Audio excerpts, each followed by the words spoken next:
where AI falls apart. So this is crazy. Prompt. AI, reminder, AI did this prompt and told us where it was wrong in itself. So what's the most tax efficient way to invest $2 million? Kind of a good question. It's simple. What did it say? It said the typical answer is use tax advantaged accounts, consider index funds or ETFs, or hold investments long term. Okay. That's great. So, but what are we missing here, right? You're not talking about asset location. We talk about this all the time. And tax sensitive asset location matters as much as asset allocation. Asset location. Where are you putting which accounts? So this doesn't answer this, and this would leave you at a point where you would maybe go make a decision, but it would be based upon an incomplete question. And this is where a good fiduciary advisor would hopefully use AI if it needs it, but also if he or she needs it, but also ask you the follow-on questions to really unpack the right answer. It doesn't take into effect any tax loss harvesting coordination. Super important. Huge deal. Capital gains budgeting doesn't take a look at that. Direct indexing or custom indexing options doesn't even mention it. And charitable strategies, donor advised funds, CRTs, and all that kind of stuff. So holy cow, punchline, Alex. What's the punchline? The punchline is AI gives you principles. Wealth is built on execution, right? So tax drag alone can cost you a couple % a year, every year. We've been talking about this for 15 years.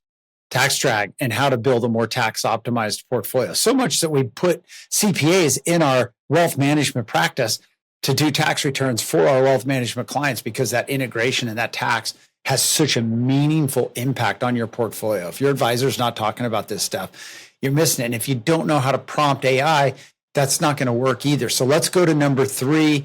I'll hit this one real quick, Alex. Like yield chasing equals bad product decisions. I'm seeing this a lot. People saying, what are the highest yielding investments right now? That was the prompt for AI. What are the highest yielding investment right now? Answers: REITs, BDCs, high yield bonds, dividend stocks. Great. Then maybe the next question will be, show me some good ones to buy. And it would show you some good ones to buy. But that's an answer that maybe that's right for you. Maybe that's not right for you. So the problem becomes, what are we missing here, Alex, in this deal? Yeah, liquidity risk, leverage, credit deterioration. There's a lot of basic fundamental parts of the problems with those, the trade-offs, right? The pros and the cons. And this is kind of now we're getting on a theme where AI is a self-fulfilling prophecy. You're going to ask it a question, it's going to give you an answer that it thinks you want to hear.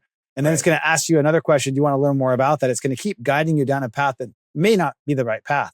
Right. Totally could take you off. So it's like you have a higher yield investment here, but that doesn't necessarily mean it's better. And it oftentimes means more risk, but because you asked it for one and which one was a good one, you could end up going and buying it. So that's a problem. All right, let's look at portfolio construction failure. Oh, yeah. Where the whole construction of your portfolio fails. And if you look at a prompt, build me a diversified portfolio for retirement. Seems like a great question, right, Alex, to ask AI? Build me a diversified portfolio for your retirement. Okay, typical answer. You're going to get 60% equity, 40% bonds. Let's get you diversified across sectors, and then we'll rebalance periodically. Seems simple enough. Yeah, but so without reading, Alex, and without reading this, what things do we do that you would be missing on this? I mean, you're missing a lot of stuff here. Well, yeah, you have to have a kind of a due diligence process on what you're going to pick, which stocks, which bonds, like how much of each one, what allocation, when do you rebalance, why? Are you doing it based on the news, on your emotions? Are you doing it based off of some sort of objective process? When do you make changes? Who do you listen to? Do you ask AI again next week if it changes its mind and why?